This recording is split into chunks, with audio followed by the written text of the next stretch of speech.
Record कर लूँ इसको। ठीक है जनाब, टास्क ओरिएंटेड है।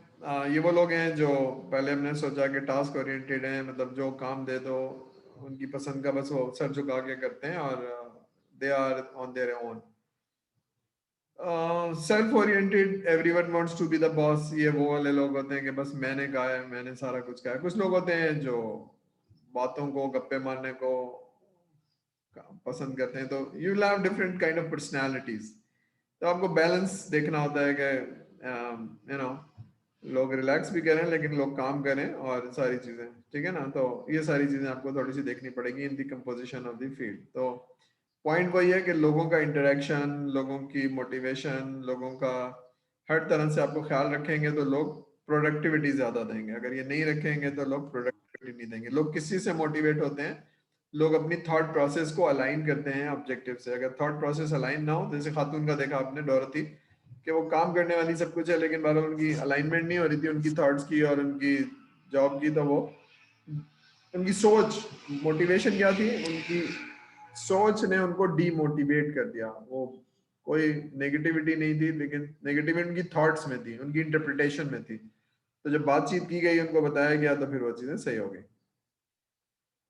ठीक है, तो ग्रुप ऑर्गेनाइज करना, ठीक है, तो उसमें कुछ लोग होंगे। अब ये सारी चीजें हैं जो शायद आपको देखने की जरूरत है। The way the group is organise effect the decision that are made by the group.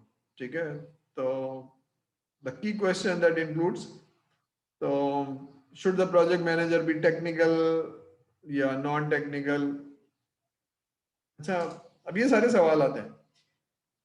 अच्छा, मेरा अभी तक एक्सपीरियंस है टेक्निकल थोड़ा सा कम हो लेकिन उसकी पीपल हैंडलिंग बहुत अच्छी हो तो लोग उसको पसंद करते हैं, लोग उसके साथ काम करना चाहते हैं। ठीक है, तो इसका मतलब है कि पीपल बिहेवियर, पीपल अंडरस्टैंडिंग, ये बहुत इंपॉर्टेंट है सीनियर लेवल के ऊपर। तो who will be involve in making critical technical decisions? तो वो जो हैंड्स ऑन है उनको डिसीजन लेने दें, ठीक है ना। तो आप उनको सिर्फ सुपरवाइज करें। तो ये तो अभी सारी चीजें हैं जो आपको देखने की जरूरत है।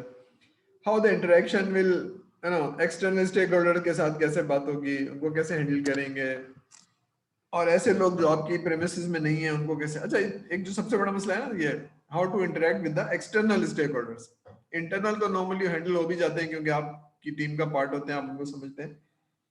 लेकिन जो कस्टमर है, जो जिसके साथ आप काम कर रहे हैं, एक तो वो पैसे दे रहा है, दूसरा उससे आप इतना उसको पर्सनैलिटी को जानते नहीं, तो वो थोड़ा सा डिफिकल्ट टाइम होता है। ठीक है ना, तो ये सब चीजें आपको जब आप अपने करियर में जाएंगे तो बहरहाल आज हम ये इसलिए पढ़ रहे हैं कि सब हैंडल करना है। तो बॉटम लाइन इज के सॉफ्टवेयर डेवलपमेंट के अंदर पीपल होते हैं और उनको हैंडल करना हमें जरूरी है। अब ये communication, good communication is essential.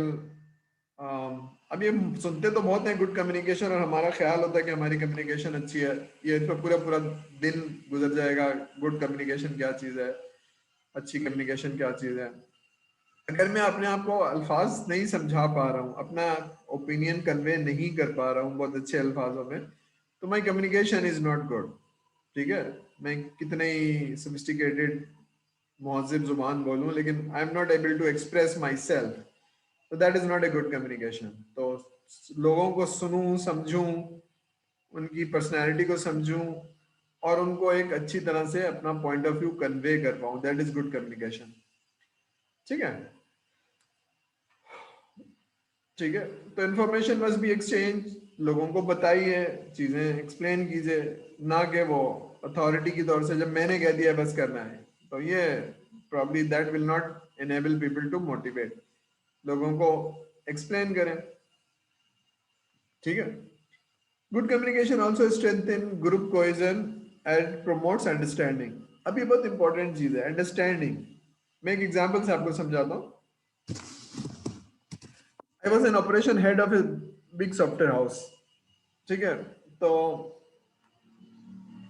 हमारा खाना खाने का एक कॉमन रूम था। तो लोग मेरे रूम में आते हुए जरा खौफजदा होते थे बिकॉज ऑफ द पोजीशन, लेकिन खाने के वक्त थोड़ा सा ना बैठ के बात करने की कोशिश करते थे। तो एक बच्चा आया जो बहुत ही जूनियर था, तो उसके अब्बा गवर्नमेंट के इदारे में कोई बड़ी चीज थे। कहने लगा, सर हम गवर्नमेंट के प्रोजेक्ट क्यों नहीं करते हैं? मैंने पूछा तो प्रोजेक्ट मैनेजर्स ने कहा कि जनाब हम गवर्नमेंट के प्रोजेक्ट नहीं करते हैं।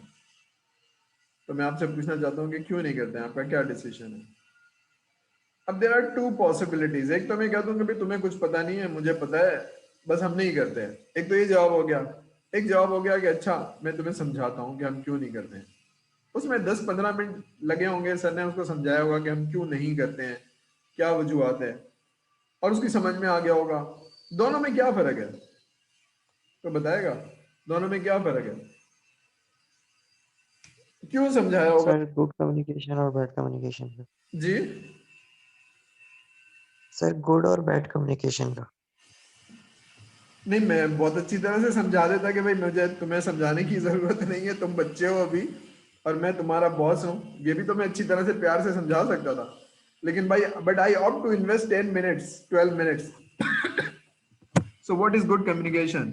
देखिए, गुड कम्युनिकेशन बाज दफा उसका बैकग्राउंड होता है कि ये जाके, जैसा होता है ना, बच्चे ने जब आप गिलास टूट गया तो आपने कुछ ऐसा काम किया जैसे 10 लोगों को बताए कि your boss is more knowledgeable and made a right decision, rather than आप उसको शट अप कॉल दे दें। ठीक है, तो वो कम्युनिकेशन इसलिए जरूरी थी कि उसका मेंटली सेटिस्फाई होना जरूरी था कि क्यों नहीं करते हैं, उसके जहन में एक सवाल था, उस सवाल को एड्रेस करना जरूरी है, rather than giving a shut up call. तो आप कम्युनिकेशन ब्रेक कर दें या कम्युनिकेशन करें। तो because of my position I could break the communication, चुप करा दो, और वो चुप भी हो जाता, जाके उधर बैठ जाता, डांट देता मैं उसको। तो बात समझ में आ रही है? ये तो देर इट्स ए कॉम्प्लेक्स ना। आप तकब्बुर भी नहीं करते हैं, आप समझाते भी हैं और लोगों को, तो that creates a good balance. ठीक है, तो वो अ, उसकी समझ में आ गया, फिर उसने बातचीत की, फिर देन अगेन सेटिस्फाइड किया जी क्यों नहीं करते हैं। तो we never used commercial government के प्रोजेक्ट्स। ठीक है ना, कोई वजह होगी, कभी डिस्कस करेंगे इसको। ठीक है। Group size, group structure, group composition, अब टीम डिपेंड करेगी कि आपको जो मिली है वो 10 लोगों की है, 50 लोगों की है। ठीक है, तो जो बड़े ग्रुप होते हैं वो मुश्किल होते हैं उनसे कम्युनिकेट करना, तो फिर आप टीम लीड सेलेक्ट कर लेते हैं और फिर आप टीम लीड से बात करते हैं। फिर टीम लीड, कहीं कहीं हम ज्यादा लोगों से भी बात करते हैं। ग्रुप का स्ट्रक्चर, ग्रुप कंपोजिशन, बैरियर्स को ब्रेक करना, लोगों से कम्युनिकेट करना एक बहुत इंपॉर्टेंट बात है। ठीक है, कुछ लोग खौफजदा होते हैं पर्सनैलिटीज से या जॉब यानी डिजिग्नेशन से भी होते हैं कि मैं अगर ऑपरेशन हेड हूँ एक सॉफ्टवेयर हाउस का, तो सर के रूम में आते हुए डरेंगे। हालांकि ठीक है, तो अब ये सारी चीजें, तो you need to break the barriers, लोगों को इनकरेज करें, लोगों से बात करें। ठीक है, तो सीनियर पोजीशन पे तभी हम थोड़ा सा आगे पढ़ते हैं कि लोग जॉब क्यों छोड़ देते हैं। ठीक है, reasons staff quit their job. अब तो इस चीज समझेंगे कि होता क्या है, लोग क्यों डिससेटिस्फाइड होते हैं। तो पहले सबसे बड़ी वजह क्या है, देखिए, अब ये क्रोनोलॉजिकल वे में लिखे हैं, ये सबसे बड़ी वजह है relationship with the boss. Bad boss is also number one reason why employee. So what is bad boss?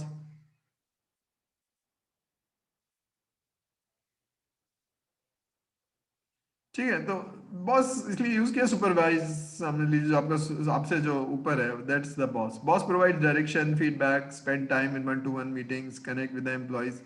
अगर ये कर रहा है तो ये अच्छा बॉस है, लेकिन अगर ये कर नहीं रहा है तो ही डेवलपिंग एक टॉक्सिक रिलेशनशिप, यानी समझ ही नहीं आता वो क्या कहते हैं, जाओ तो डांट देते हैं, कुछ बताते भी नहीं है और बस हर वक्त गुस्से में रहते हैं। तो that's not a good boss. ठीक है ना, आपकी कॉन्फिडेंस को शेक कर देते हैं, आपके सारी चीजें। तो this is the number one reason. इसका मतलब है रिस्पेक्ट से बात करना, अच्छे अखलाक से बात करना, नॉलेज देना, उसको समझाना, ये बहुत जरूरी है। बोर्ड एंड अनचैलेंजिंग वर्क, 3 साल से यही काम कर रहा हूँ, कोई तो भी बोर हो जाता है आदमी। तो ह्यूमन साइकोलॉजी है, तो उसको डिफरेंट काम में लगा के देखें, कोई और चीज दे के देखें 6 महीने, फिर उसको वापस ले आए। तो ये भी बहुत जरूरी है। ठीक है ना, नॉन चैलेंजिंग वर्क, बस वही रिपीट काम है जैसे आप कमा रहे हैं, बस जाते हैं आते हैं, वही काम सुबह से शाम कर रहे हैं। तो ये हर एज में नहीं है, लेकिन यंग एज में बहुत ज्यादा होता है। जब आप अपने करियर में जाएंगे तो आपको सीखना, नया काम करना, ये असल में सेटिस्फेक्शन है ना, मैं कुछ जबरदस्त काम करके आया, अंदर से आवाज आती है, अप्रिसिएशन, छोटी छोटी अप्रिसिएशन, ये सारी चीजें। रिलेशनशिप विद कोवर्कर्स, तो ये नंबर 3 है कि जरा आप लोगों के साथ नहीं बन रही है, लोग जिस ग्रुप में मैं काम करता हूँ उनके साथ नहीं बन रही है, फ्रेंडली एनवायरनमेंट नहीं है। ठीक है ना, तो कोवर्कर्स या तो रिस्पेक्ट नहीं देते हैं या इंक्लूड नहीं करते हैं, होता है ना, आपको बस शामिल ही नहीं करें, कोल्ड शोल्डर दे दें। तो अभी आप फील करते हैं पता नहीं क्या बात है, मतलब मैं मुझसे बात नहीं करते हैं, मेरे साथ खाना नहीं खाते हैं, ठीक है। तो ये भी सारी चीजें, तो रिलेशनशिप विद कोवर्कर्स, क्योंकि आप जितना टाइम घर में लगाते हैं उससे उतना ही तकरीबन ऑफिस में लग रहा होता है, 12 घंटे से ज्यादा, ठीक है। तो बैठना उठना बातचीत करना ये बहुत जरूरी है, ठीक है। तो रिलेशनशिप, तो हेल्दी एनवायरनमेंट अगर होगा तो फिर आपको मजा आएगा, अगर हेल्दी एनवायरनमेंट नहीं होगा तो आप दूर रहेंगे लोगों से। फिर एक इंपॉर्टेंट चीज होती है opportunities to use their skills and abilities. जो काम आता है वो किया नहीं जा रहा है, जो नहीं आता है वो दिया जा रहा है, तो भी आदमी को डिमोटिवेशन होती है। जो स्ट्रेंथ दी है अल्लाह ताला ने, जो मेरी सलाहियत है, उनको इस्तेमाल किया जाए, मजा भी आएगा और मुझे एक्नॉलेजमेंट भी होगी, लोग भी अप्रिशिएट करेंगे, ठीक है ना। तो ये है, तो अकम्पलिशमेंट एंड कॉन्फिडेंस कब आएगा? जो बेस्ड ऑन द पर्सनैलिटी, अल्लाह ताला ने डिफरेंट सलाहियतें दी हैं, डिफरेंट पर्सनैलिटीज बनाई हैं, तो वो मैनेजर को समझना और उस पर काम करवाना बहुत जरूरी है, ठीक है। Meaningfulness of the employees job. अब ये ऐसा लग रहा होगा कि मैं एचआर का थोड़ा सा पढ़ा रहा हूँ, लेकिन रिलेटेड तो एचआर से ही है, लेकिन बहरहाल ये सारी चीजें इंपॉर्टेंट है, ठीक है ना। ये सारी चीजें पर्सनैलिटी से है कि मैं मीनिंगफुल काम कर रहा हूँ, मैं कुछ जबरदस्त काम कर रहा हूँ, ठीक है, तो फिर आप रिटेन करेंगे। कुछ चीजें ऐसी होती है सब चीज सही है लेकिन ऑर्गेनाइजेशन का फाइनेंशियल वो बहुत खराब है, तो फिर लोग खौफजदा हो जाते हैं, पता नहीं कल तनख्वाह मिलेगी, अगले महीने नहीं मिलेगी, ठीक है। तो ये हर एक को नहीं पता होना चाहिए, ठीक है। तो फाइनेंशियल इनस्टेबिलिटी, ले ऑफ, बहुत सारे लोगों को आप निकाल रहे हैं, तो लोग खौफजदा हो जाते हैं कि पता नहीं क्यों निकाल रहे हैं, शायद इनके पास पैसे नहीं है, तो ये, ठीक है। ओवरऑल कॉर्पोरेट कल्चर, यानी अगर वो लोगों को अप्रिशिएट करती है, हेल्दी इन्वायरमेंट है, सिखाना सारी चीजें, तो लोग, पाकिस्तान में भी ऐसी ऑर्गेनाइजेशन है जहाँ 20-20 साल लोग नहीं छोड़ते हैं, बिकॉज कॉर्पोरेट कल्चर बहुत हेल्दी है, लोग ख्याल करते हैं, उनके डायरेक्टर उनके आगे साथ बैठते हैं, खाना खाते हैं, उनकी सुनते हैं, उनके प्रॉब्लम सॉल्व करते हैं, ठीक है। पाकिस्तान में शिराजी ग्रुप, अगर आपने नाम सुना हो, तो शिराजी ग्रुप बहुत अच्छा रिटेन करता है लोगों को, लोग जॉब नहीं छोड़ते हैं। जो हुंडा बनाते हैं ना, हुंडा एटलस या हुंडा सिटी और ये सारी चीजें शिराजी ग्रुप कहलाता है।